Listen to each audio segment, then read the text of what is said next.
Patrick, there's so much to talk to you about, so thank you very much for joining us on The Sports Agents. Your book is called Champion Mindset, and I want to start with that because obviously a player needs to have a champion mindset. Do you think a coach needs to have a champion mindset? Definitely. I think the mindset is what makes champions, and I think this is true in sports, in tennis, of course, but it's true in life also. And of course, when you think about sports, you think about the physicality because definitely that's a ingredient. But I think everything follows the mind, and if I refer to the biggest champions, what differentiates them from the rest of the field is their mindset. I've been lucky to work with Serena for 10 years. I know Novak really well. I know other icons in other sports.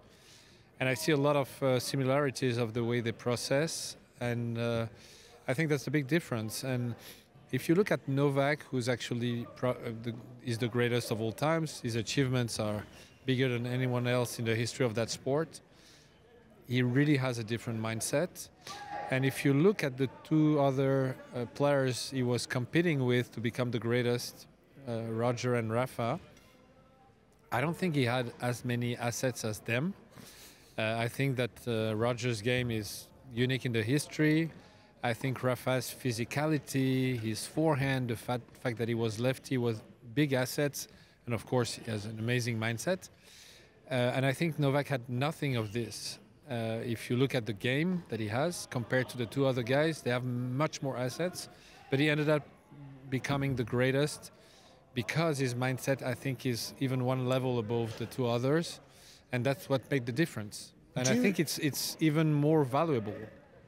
Do you think, just as you mentioned Novak then, do you think his mindset was different after he won his first one or two Grand Slams to when he won, say, his 11th or 12th Grand Slams to when he got to where he is now? Have you seen that mindset develop, change over that time? I don't think so. I think from day one he was absolutely convinced that he would be the greatest, the best. It was really an incredible motivation for him to show to himself first and to the world that he was able to dominate that game for so long. I think when he arrived on tour, there were two players that were way above the rest of the field. Like today, we can say the same with Sinner and Alcaraz. They're way above the rest of the field. And for him, that was the greatest challenge to show that he was able first to play with them and beat them and become number one while those two guys were dominating the game. And after that, I think the motivation to show that he was the greatest was a big motivation. When you know Novak, you know that his professionalism pushed to incredible limits, his attention to every detail, his will to innovate in his field has always been so big that he made the difference with this.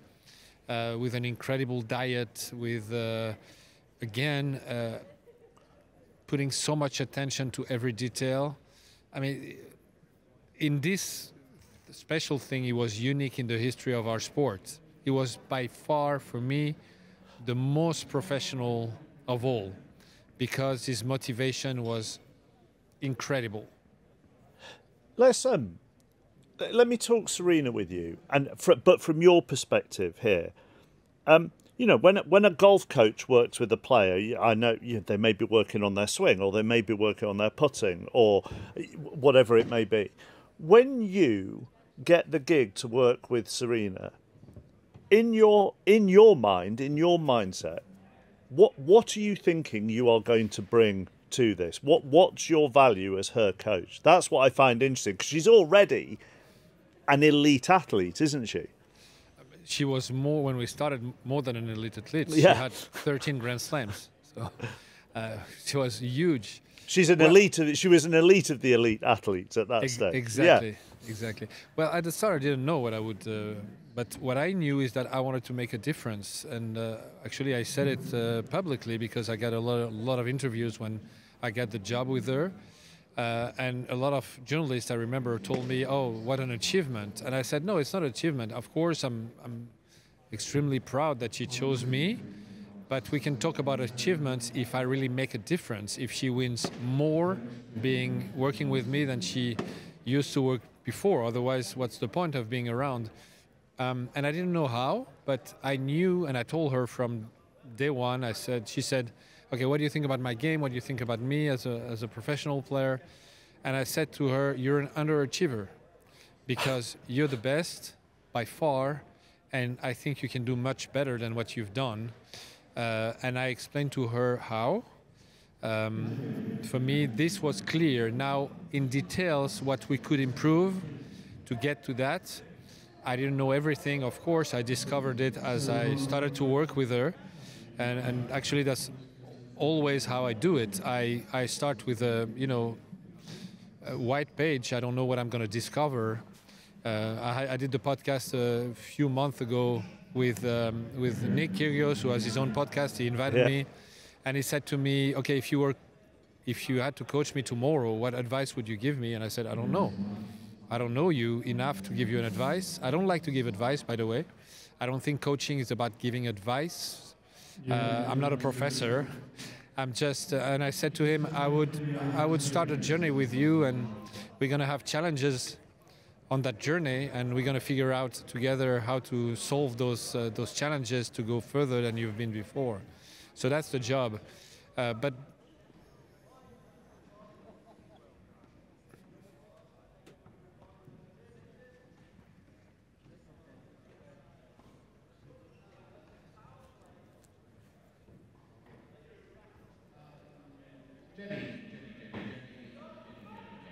yeah.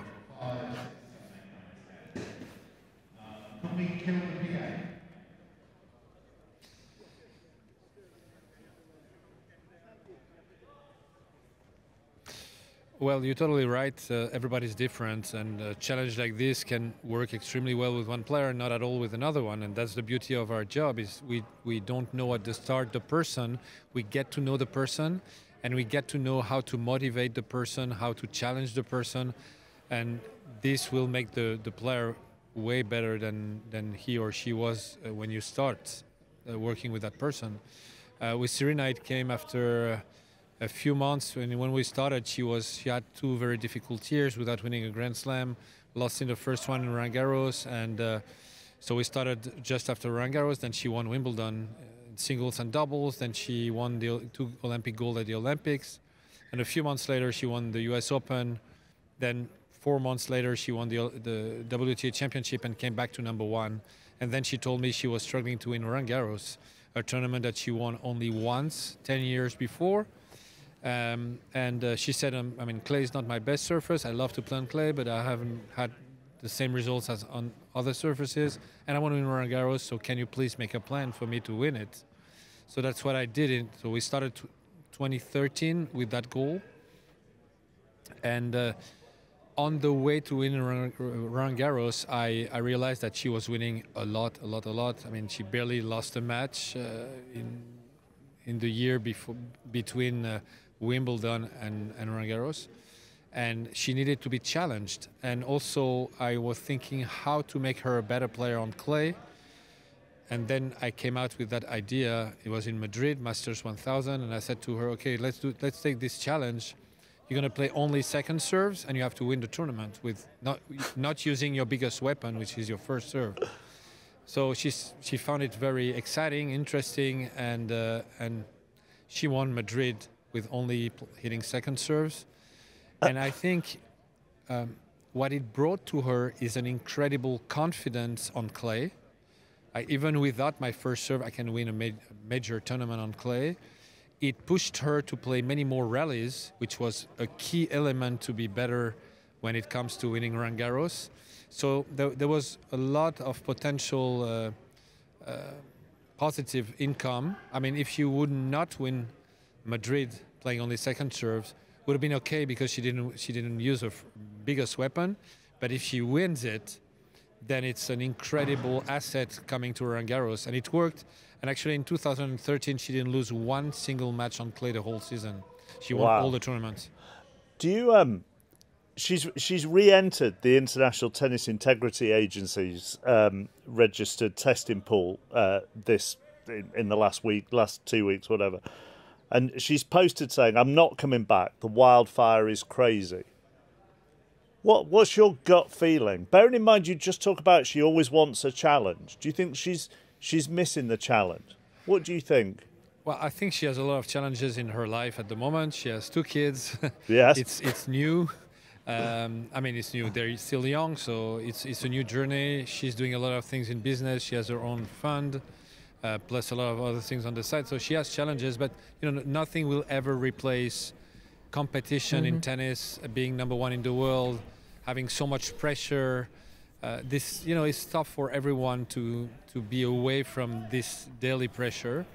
So I don't know. I cannot speak for her, of course, but I'm sure, Patrick, she's feeling great in herself because obviously there's been this much publicised weight loss, and she's advertised and been a brand ambassador for GLP-1, and it's something that you've spoken about because it became something of an issue in your relationship after she'd had her first baby, because you were trying to get her to lose some weight after the baby that she was struggling with, and you were very clear in stressing that this wasn't about the way she looked, it was about the importance on her joints and everything else, and that she couldn't be the very best if she wasn't in that physical shape. So, and I know it's a tough conversation for any coach to have with any athlete in any sport. And particularly I feel the dynamic with a man and woman as well is very different.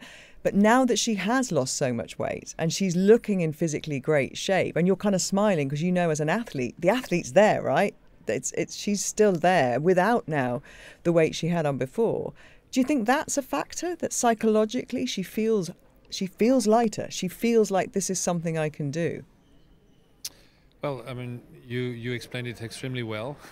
It's a difficult conversation, but I had to have it with her because I think that was one of the major reasons why after she had Olympia, it was more difficult for her to win a Grand Slam. She played 4 finals, didn't win one.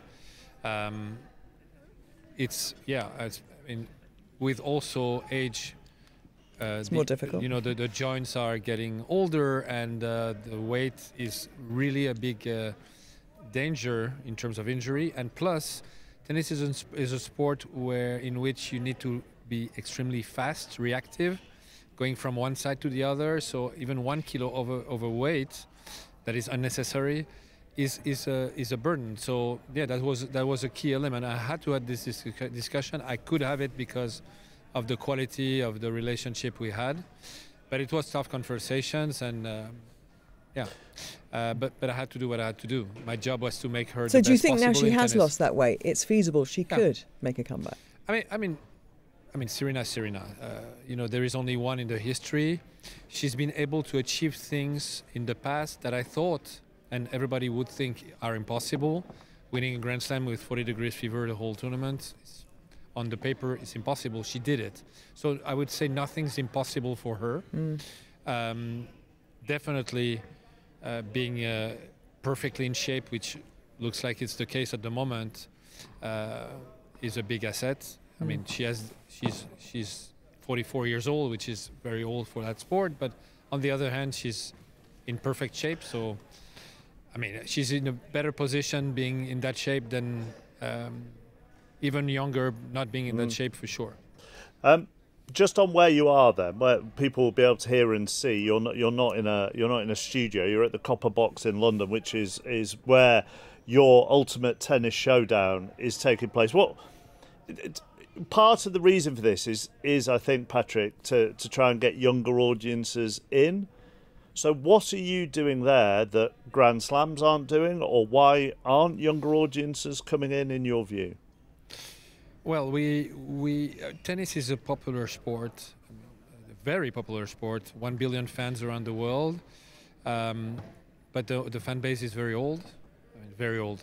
61 years old for a fan base, it's old. This fan base is aging every year, and all the studies that have been made on tennis just show that. So that's a fact. It's not even something to discuss. And when you think about it, it makes sense. The world has completely evolved. The way people consume has completely evolved. Sorry, and we just created a tennis with the new codes, the codes of consumption of the new generation, with short matches, fast-paced matches, DJ. Everything has been done for the audience, to the young audience, to like tennis. And we found out that 40% of our audience is people who never watch a tennis match. The average age of our fan is 40 years old compared to 61, so 21 years younger than the tennis fan base. So we are really successful in bringing new fans for tennis. I hope we can convert those fans that are UTS fans so to it's become like also tennis fans. Entry level. Yeah, exactly. So you don't want people to come and watch it and just that's their consumption of tennis. You hope they will move on to the longer format. A cricketing analogy would be like enjoying the 100 and then going on to watch a test match, I guess. If you or you have a format that has been created last year in golf called TGL. Yeah. That is also built with the same idea. And those formats are extremely successful. And if someone, and also I think we give a better access to the players. They are mic'd up at every changeover. They talk, they show their emotions more. So a lot of people are going to like, I don't know, Rublev or Ruud or the Minor or any of those guys. And once they become fan, then they're going to start to follow them also on the tennis tour. Patrick, you mentioned TGL. We talked to Tommy Fleetwood about TGL, and there's loads of noise when they're playing their shots and everything, which then made me ask the question, well, why don't you just have noise when you're playing the Open or maybe not the Masters, because you're not even allowed to run at the Masters, so make any noise would be a bit. But do you allow noise there when players are serving?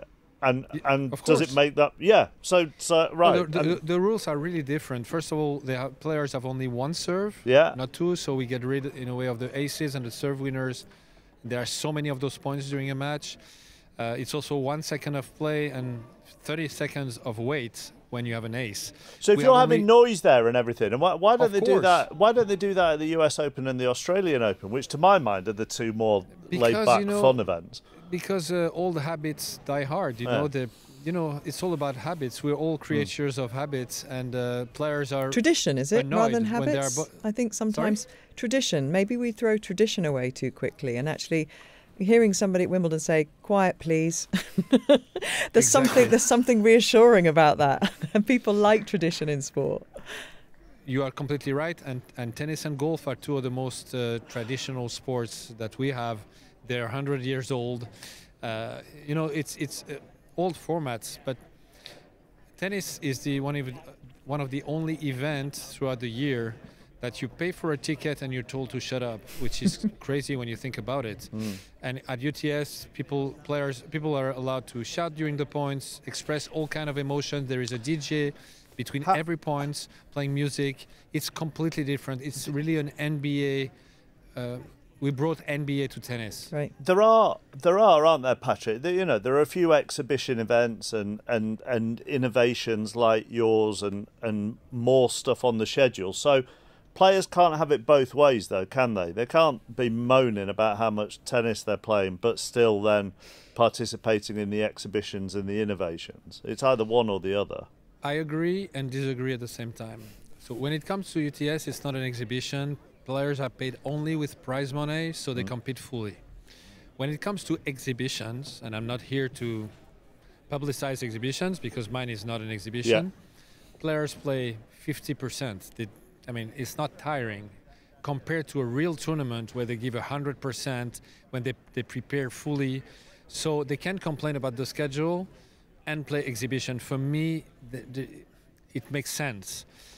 What the players want, they want to be in charge of their own schedule, which is difficult on tour at the moment because most of the tournaments are mandatory and it's a lot, and you see more and more injuries. And this year, after the Asian swing, the number of injuries was crazy. We are very sad not to have Jack Draper playing here. He was supposed to play, but he's not recovered yet. But the more we can preserve the integrity of the players, the longer they're going to play, the more they're going to play, the more they're going to be successful. And I think we have to take this, we have to hear their voice, we have to help them, be more in charge of their own schedule, and they can still play exhibitions because, again, it's not even close to be as tiring as playing a real tournament. Well, and the ultimate exhibition's happening on the 28th of December, I think it is. The Battle of the Sexes, Part 2, Aryna Sabalenka against Nick Kyrgios, which has its factors into that, certain things to do with their kind of physical biases, if you like, so the way the court is set out and things. What's your thought on that and whether it's needed in 2025? I mean, nothing is needed, but why not? I think that's been a conversation for 50 years. Does the conversation make sense? No. Men and women are very different physically. That's it used to happen a lot with Serena, didn't it? There was a lot of talk about how she could potentially beat a lot of the men on the tour if she'd wanted to. I think she could have. Personally, but the discussion doesn't really make sense because you put a man and a woman on 100 meters and there is a world of difference. I mean, it's fine. That also, thanks to those differences, men tour and women tour are very different in terms of tactical, because we're different physically, and that's okay. There is no way to compare. Actually, this event that takes place was my idea originally. I pitched them and they stole it, but it's fine. That's life. But I think it makes sense to try to take away the physical advantage of men. So then it comes to the soft skills, the mental, the tactical, and then there is a real conversation. And are they the right two? Obviously I'm thinking back to Billie Jean King and in terms of that was very different, wasn't it? Because it was also about equality in other parts of the game. That she was trying to push the boundaries on. This is different. These are two athletes who've made lots and lots of money. And this is Kyrgios and Sabalenka, we should say, because I don't think we've mentioned. Yes, that, I did. I mentioned them. Oh, did you? Yeah, Sorry, I gave them their full names. Yeah. So to answer your question, I think if you're able to take away the physical difference, then it's very interesting because, you bring equality, and it's up to the mental and the tactical. But to take away those differences, you need to really research a lot and make it equal. And then I think that would draw a lot of interest. Yeah. Patrick, thank you very much for joining us. Really appreciate it. Hope it goes well there. Appreciate your time this afternoon. Thank you. Thank you, Patrick. Thank you very much for the invitation. The Sports Agents with Gabby Logan and Mark Chapman.